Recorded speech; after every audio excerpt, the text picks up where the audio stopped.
Welcome to the undergraduates. I'm Tyler Goldberg. And I'm Rachel Glassberg. And we are here talking to Congressman Austin Scott, who represents Georgia's 8th District. Congressman, thank you so much for being with us. Thanks for having us. So we just wanted to get started. Rachel, I think you're going to ask the first question. Yeah, so to kind of start off our conversation today, I think the first question everybody has on their mind is that why are you supporting Marco Rubio for the race to the presidency? Why do you think he's the best candidate? There's several reasons. One is, I would tell you, I'm on armed services, and Marco is on intel. So when it comes to national security, the fight against ISIS, all of those things that people are so concerned about that you see on TV every day, I've had the opportunity to work with him, and he is a fact-based decision maker. He's not emotional. He wants the facts double-checked before we make a decision, but when a decision has to be made, it's made based on facts, not emotion. And I can tell you with the instability in the world today, that's exactly the kind of commander-in-chief that we need. Someone that's willing to take action and takes action based on the facts. Well, and Congressman, I guess there's been so much infighting amongst the Republicans in the race. What do you think is Senator Rubio's pathway to victory? How can he unite a party that just seems increasingly divided? Well, people have a right to be angry. The truth of the matter is a lot of us that are in Washington are angry. There's a difference in being angry enough to do something and mad enough to tear something up. We've got a great country. We've got to get jobs coming back to the country.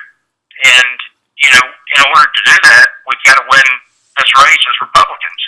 So, as a dad, which is more important to me than my position as a member of Congress, I need somebody who will do their job, but just as important, I need somebody that I can sit down at night with and turn on the TV. As the president's on TV, I can watch that person speak with my wife and my son and my daughter. And quite honestly, we've got one guy who I've never met. Quite honestly, I've never met Mr. Trump. But you can't watch TV with your kids with him on there with the language he uses, and that's a problem. That's fair. No, and that's completely fair. And kind of going off of this topic of family matters and how we want a president that really fits the family atmosphere that we're trying to mold for the 2016 upcoming election. My next question is, what are your feelings about the Safe Campus Act? As someone who is closely connected in Washington, we'd love to hear your opinions on it, especially since that we are college students. And Emory is one of the schools that's currently under investigation for its failure to appropriately report sexual assault. So we just want to know what your feelings are about the law. Well, look, sexual assault is something that we have to take very seriously. It's something that, quite honestly, I prefer that it be handled at the state level. The fact that it hasn't been handled there is one of the reasons that some of this stuff moves to the federal level. But in general, this again is a situation where we need to have the teams in place so that when that accusation is made, we can move based on the facts. And while I think the majority of the accusations, the vast majority of the accusations that are made are factual and need to be taken, have action taken on them sooner rather than later.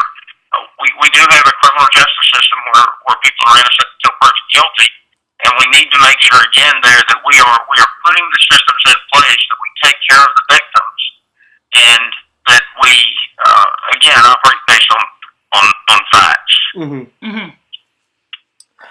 Well, and also sort of about laws that are sort of being considered now. Here in Georgia, the legislature is examining a bill that would allow for the carrying of guns on college campuses. Now, this probably wouldn't affect Rachel and I because Emory's a private university and can make its own rules when it comes to that. But your alma mater, UGA, would be one of the schools included on that list. Is it a good idea to have guns on college campuses? What are your thoughts about that? Well, here's what I would tell you. First and foremost, as a member of Congress, I have enough to deal with in international issues and the fight against ISIS. Mm-hmm. And these types of things are much better left up to the members of the state legislature than they are to members of Congress. We need to get back to our constitutional duties and leave things like that up to the state. think that certainly if somebody has a firearm in their private vehicle, I think that right certainly must be protected. The other issues, I would tell you that I have not reviewed them or studied them, but I do think that the state legislature and the governor are the ones that should be making those decisions, not Washington. So, when you were a member of the Georgia House, do you think you would have voted for a bill like this, or is it sort of we can't really operate in hypotheticals? Well, I would have done the same thing that Senator Rubio would have done, which is one of the reasons that I support him, is I would have read the bill before I commented on it, and so I have not read that particular piece of legislation. Okay. I personally have a concealed carry permit. People who have concealed carry permits have been through all of the background checks. I'm not aware of any firearm crime ever being committed of anybody who's been through those background checks and has a concealed carry permit. But I would want to see the specifics of the law before I made a specific comment on that. Mm-hmm. Now, in direct contrast to that, our people on our military bases, that is the business of Congress, and I absolutely believe that our men and women who, whether they be in a recruiting office or on a base, these men and women have been trained with firearms, and I absolutely believe that they have the right to carry and to protect themselves. Mm-hmm. And going off of that, Marco Rubio, do you agree with his stance with the Second Amendment? What's his stance on it? Do you believe he has what's best in mind for the country regarding guns? Well, I think that his stance is the same as mine, and that we have a Second Amendment, that the Constitution, our forefathers put that only second to freedom of religion. And I absolutely believe, if you look at his voting record, he's going to have an A+ with the NRA. I would believe, and absolutely, I trust him as a gun owner. I trust him to protect those rights. Well, and about Senator Rubio, I think one of the biggest criticisms that's levied upon him is that he's inexperienced. He hasn't served long in the Senate. A lot of people, also use that attack on President Obama when he was a senator. What do you have to say to the people who say, well, we want someone who's had executive experience or who has served at the federal level of government for a longer period of time? Well, there's a very big difference in Marco Rubio and Barack Obama. Marco Rubio was the Speaker of the House of Florida, and that is a position that, quite honestly, in many ways is much tougher than being a governor.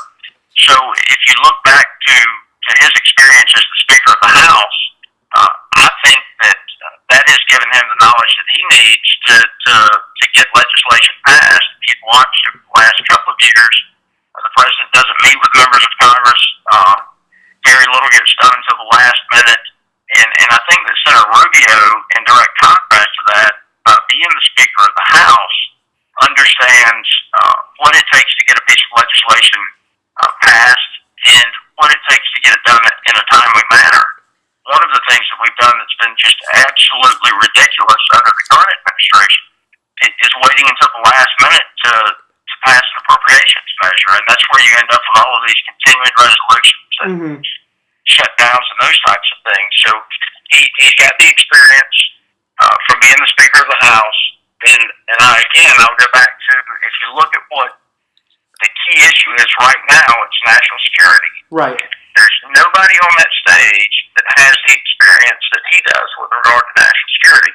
Now, the fact that Senator Cruz should, because Senator Cruz is on the Armed Services Committee. But there's been a lot said about Senator Rubio's voting record, but if you take a look at Senator Cruz's attendance record, you'll find that he very rarely comes to any of the Armed Services meetings, and in fact, he has voted against the National Defense Authorization Act, and probably the only Republican-owned committee in the House or the Senate to do that.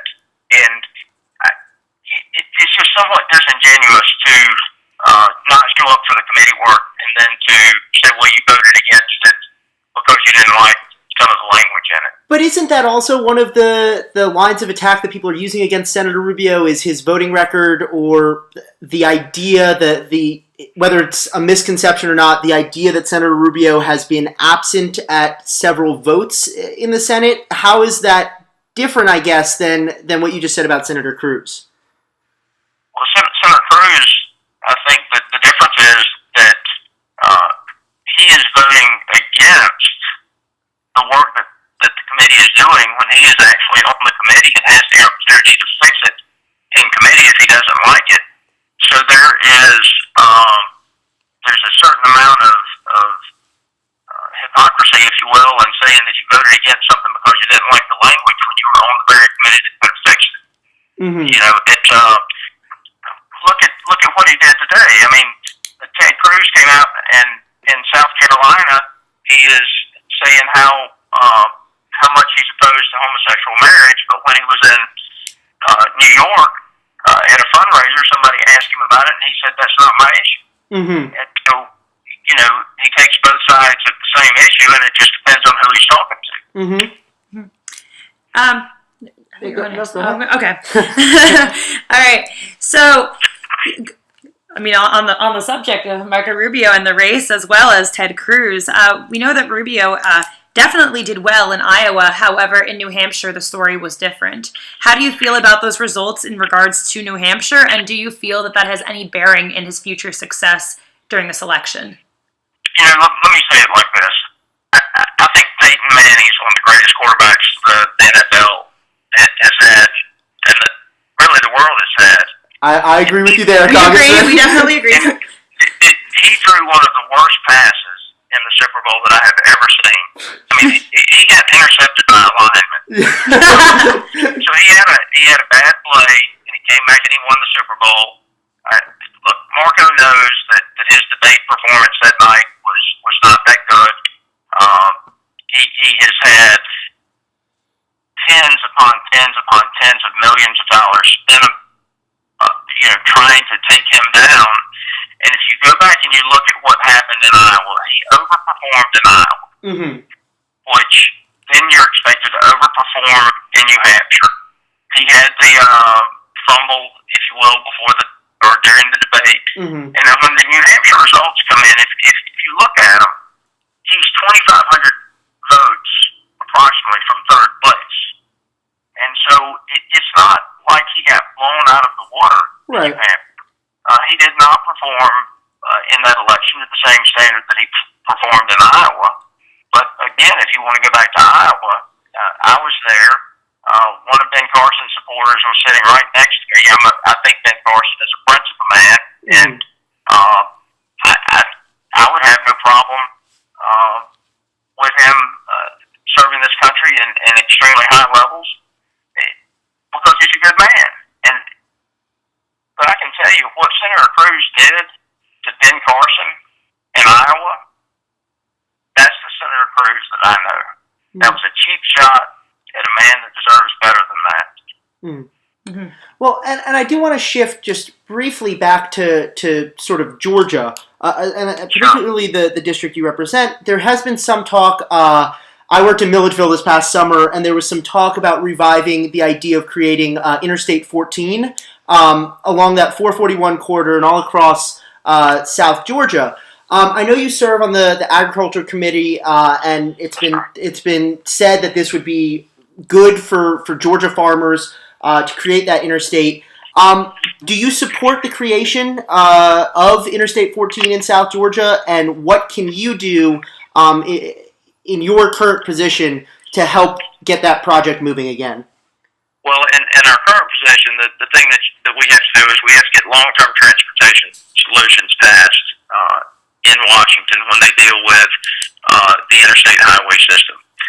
The highway system, the road system, if you will, I think is a good example of where we in Washington, we should deal with the interstate-related stuff, and we should give more money to the states and let the states determine what they're going to do internally within their own state and get out of micromanaging how they spend the money. We could spend a whole lot of money putting down roads if we were spending less money on the bureaucracy and the if you will, the agreement that has to come to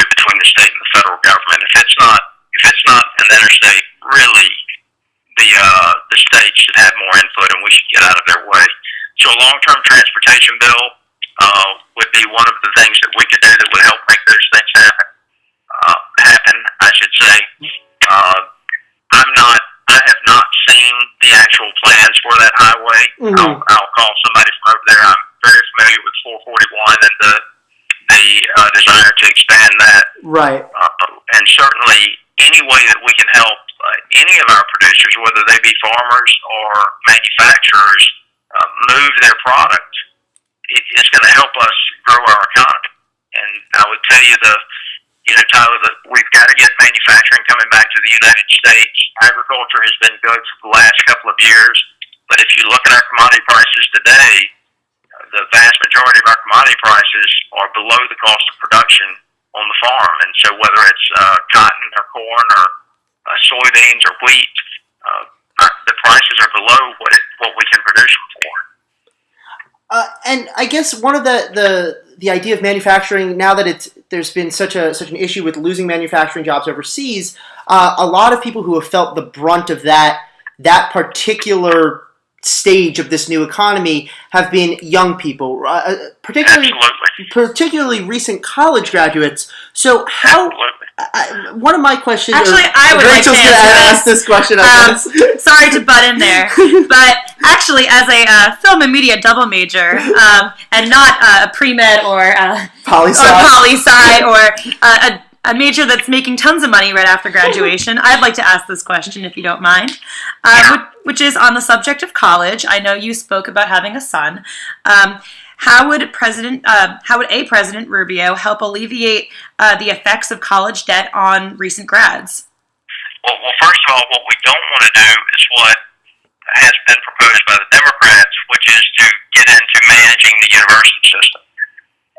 You are much better off with the state of Georgia managing the public university system in the state. And if the public university systems are managed correctly, then the private systems obviously have to compete in that market. Now, the things that we can do to help the students, and I do think that the best way we help the student is to focus directly on them and not on the management of the school. For example, Pell Grants. That's something that maybe we could look at expanding Pell Grants. I have a piece of legislation that would allow your employer to pay up to $10,000 a year of your student-related debt, and that be tax-free to you as the student. They can pay it right now, but it's taxable income to you as the student. So if you're in a 15% bracket, then you have to pay $1,500 on that $10,000 that you never actually received. Mm-hmm. So we are looking at ways to try to help people pay the student debt off and to make college more affordable. But we're focused on the student, not on managing the actual university system, which is a key difference in the Democratic platform and the Republican platform. We in no way, shape, or form should be taking over the university systems at the federal level. Well, and I think we just have one more or two more questions for you. One thing I wanted to ask you specifically is, I know there was talk in 2010 of you exploring a run for the governorship. I know Nathan Deal served as a Republican from Georgia in Congress before running and eventually winning the State House as governor. Have you given any thought to possibly making a run in 2018? No, I'm running for re-election for the 8th District. I am the only Republican on the Armed Services Committee in either the House or the Senate. We have 9 major military installations in Georgia. 2 of them, Robins Air Force Base and Moody, are in my district. Mm-hmm. But when you look at Georgia's economy, we have to have somebody on the Armed Services Committee, and that's the position that I'm on, and it's a position that I very much appreciate the ability to serve in. It is the position where I have gained so much respect for Senator Rubio, because we do deal with all of the international issues, but then we also deal with all of the base-related issues. And so one of the other issues I would point out to you is that when the bases were cut, Marco Rubio was the one that was helping us get the money put back in. And if you take a look at Senator Cruz's voting record, Senator Cruz voted against and actually voted for further cuts to the military than President Barack Obama did. So while he's talking about carrying out a fight against ISIS today, last year and the year before, he voted for a budget that actually cut the military more than President Obama had cut it. Well, and our last question is, oh, actually, we have one more after this, is would you support, what is your plan to defeat ISIS? What do you think the best way to rid the earth of ISIS is? Well, we had conversation on this today in the Armed Services Committee, and I'll tell you, first of all, when we got the intel on them 3 years ago, we should have hit them then, and we should have never let them get their feet up underneath them. So when we originally had the intel, we should have hit them then. We should have hit the oil tankers. We should have stopped them from being able to build the war chest that they were able to build by selling that oil.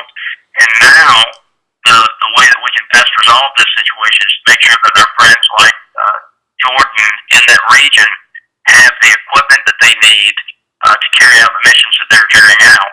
We also need to ramp up our intel efforts and make sure that we're getting more intel platforms on there so that we can get the intel to the people on the ground that are carrying out the missions.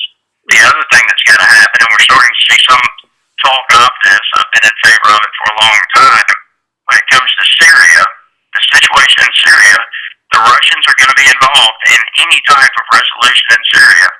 And so we should have been talking with the Russians a long time ago about how we can come to a mutual agreement to move Assad out, replace, and come up with a replacement government that will take care of all of the different sects as best as they can in the country. The sectarian violence over there is something that's almost from medieval times, if you will. It's Old Testament.